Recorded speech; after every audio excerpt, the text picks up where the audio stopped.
Good afternoon, ladies and gentlemen. A very warm welcome to all of you on to this presentation on Six Sigma and Lean Manufacturing. And we have presented this project under the name Project CERT. Before I start with the project, let me extend my heartfelt gratitude to all of you present over here, honorable panel of judges, as well as faculty members, and my heartfelt gratitude to Biju sir for giving us this opportunity presenting this. All right, so without further ado, let me just get on to the presentation. Firstly, let me introduce my team members over here. We have Aishwarya Nair, and we have Julian James and Geetika Singh, who will be taking you through this presentation.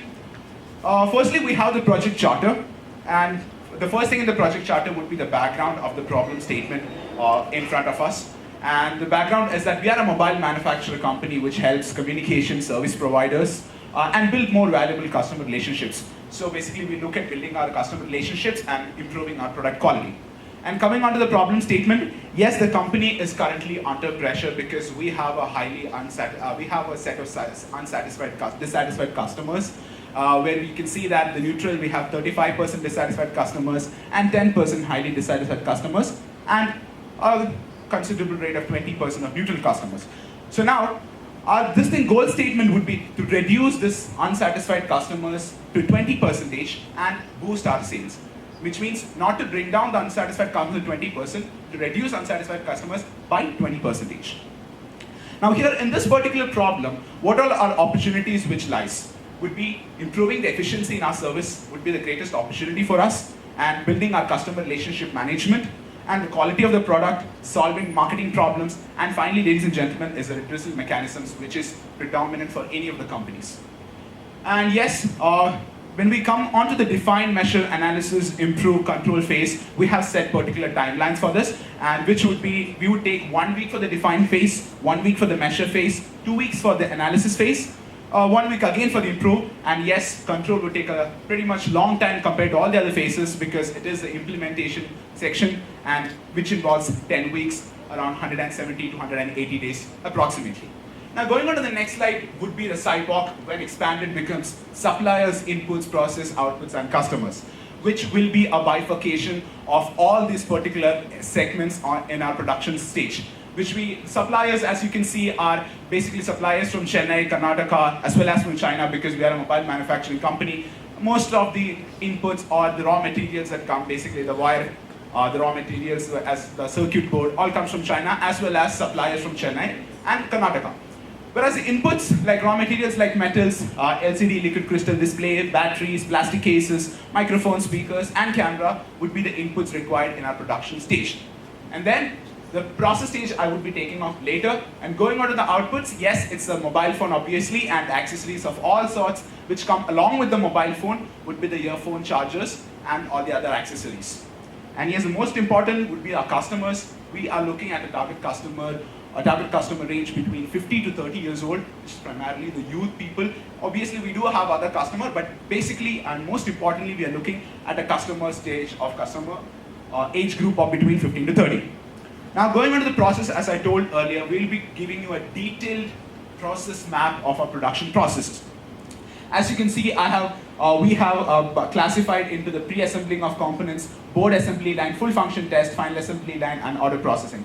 I would start from the very beginning, which is the pre-assembly of components. As you all know, for a mobile manufacturing company, we have the pre-assembly of components, which involves the basic process such as printing the circuit board, installing it, and the printed wire board, mic, speakers, and the integrated circuit boards, which is the skeletal system of a mobile phone.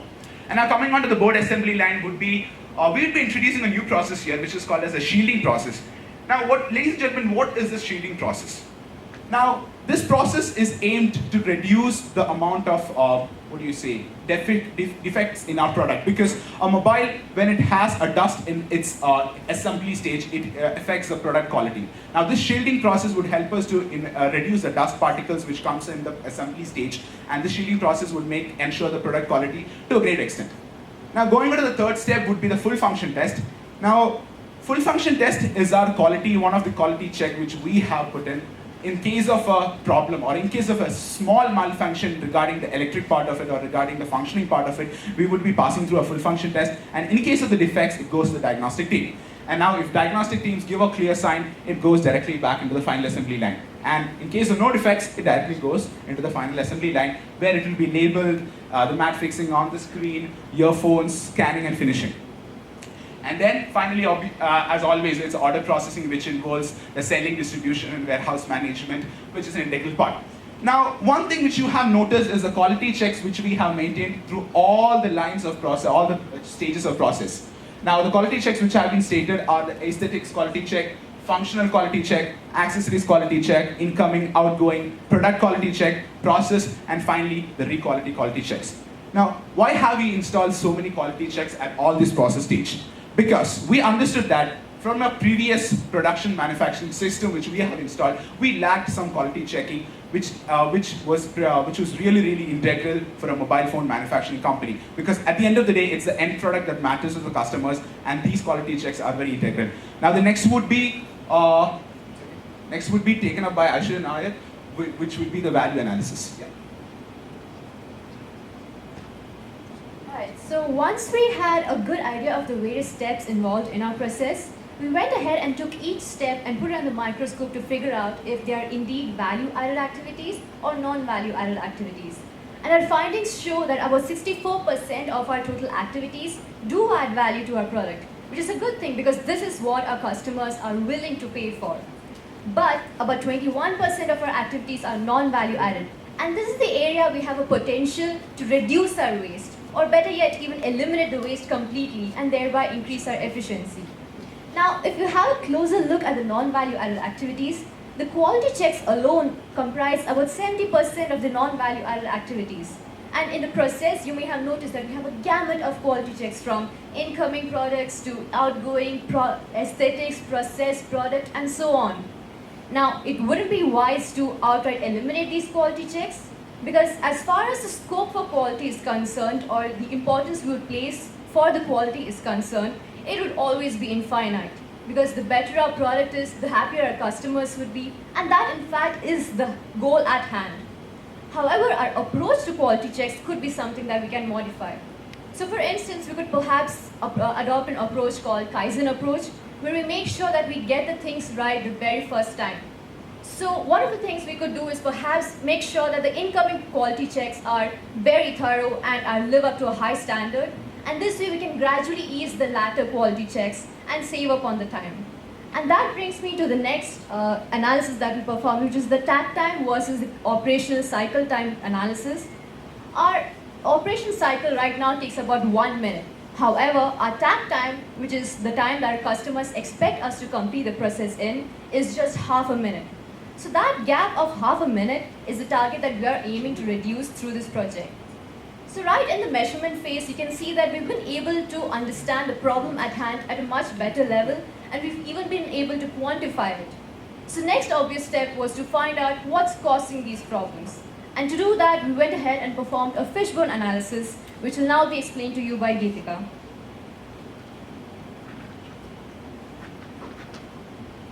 So finally, when we came down to do an in-depth analysis of all the problems that could be the reason as to why our customers were not satisfied, we recognized a lot of problems. And as you can see in this fishbone analysis, we identified between 30 to 39 problems. Most of them, if you go through them, are pretty self-explanatory. However, I would like to explain a few major ones. The first one being the problems with our after-sales services. We realized that firstly, we were lacking a lot of key after-sales services. And the next thing was that we didn't have after-sales services providing outlets in many of the locations. So that was causing a lot of problems. Then secondly, the second major problem was with our employees, or rather our HR policies. We realized that our employees were not being offered proper incentives. Many of them were not being offered on-the-job facilities, and a lot of them were not being offered career development opportunities, which was why they were feeling really dissatisfied. And also we noticed a high turnover in this area, because of which we were forced to do a very hurried recruitment, which was in turn leading to a very hurried orientation. So these employees were not given enough time to settle down at their jobs. Thirdly, we identified a lot of problems with our marketing. We realized we were promising our customers a lot of things, and we were promising these things repeatedly, rather aggressively. But when our customer experienced our products, half of these promises were never met, which is why our customers were left dissatisfied. So, for a further analysis, I would like to hand the mic to Joe. Compared to the 39 problems that we saw in the fishbone analysis, we have come up with a control impact matrix. So basically, we have divided the major 30 out of the 39 into 4 quadrants, divided into controllable, uncontrollable, high impact, and low impact. So as a company, we do well to focus on those areas that have high impact as well as those are controllable by the organization. For example, the after-sales services, marketing, HR policies, material, machine, methods, all of these have a direct impact on the production that we do. Compared to the ones that have a low impact as well as that are uncontrollable, like maybe informal groups and synergy or customer satisfaction. So what we basically want to do with the control impact matrix is to prioritize. So first we would, as a company, would look into the the ones that are having a major impact, that's controllable and high impact, and while handling the between, which is a low impact as well as uncontrollable, we would go up that way. Next we would have the why analysis. So basically all these problems we need or we face, we need to find out the root cause of why it takes place. So the ones that have a high impact and the ones that are controllable, we have taken 5: after sales service, internal defects, marketing and sales, man, and core competence. For example, for after sales services, there are two things we have come up with, which is location and skill. So why are we having a problem with the location? Firstly is our budget. That's the main reason. Second, our skill. We have problems in the skills of our employees because of the training. And why do we have a problem with that? Because of the hurried recruitment. And why recruitment was not done in a very good process is because of the increased employee turnover. Again, why? Because of the less incentives, and we're not able to pay them incentives because of the lack of budget. Then we have internal defects, which we divided into 3, which is material, machine, and method. Again, supply relation because of the lack of good company policy, and we could not come up with better policies because of our past experiences. Then we have marketing and sales, which again, as mentioned earlier, we had fake promises to the public, which was very unethical on our part. And we couldn't come up with good policies because of the lack of control of such information, and obviously because the hierarchy was very long in our organization. And core competence, there are threshold competence and core competence. Focusing on the core competence, we have research and development. We were not pretty good with it because of the lack of market information, and we didn't have enough technical support, and that was because of the initial insufficient funds, and because the finance department did not want to coordinate with us, and basically landing up to reasons like overriding objectives. So now we would focus on what solutions we have based on these 39 problems.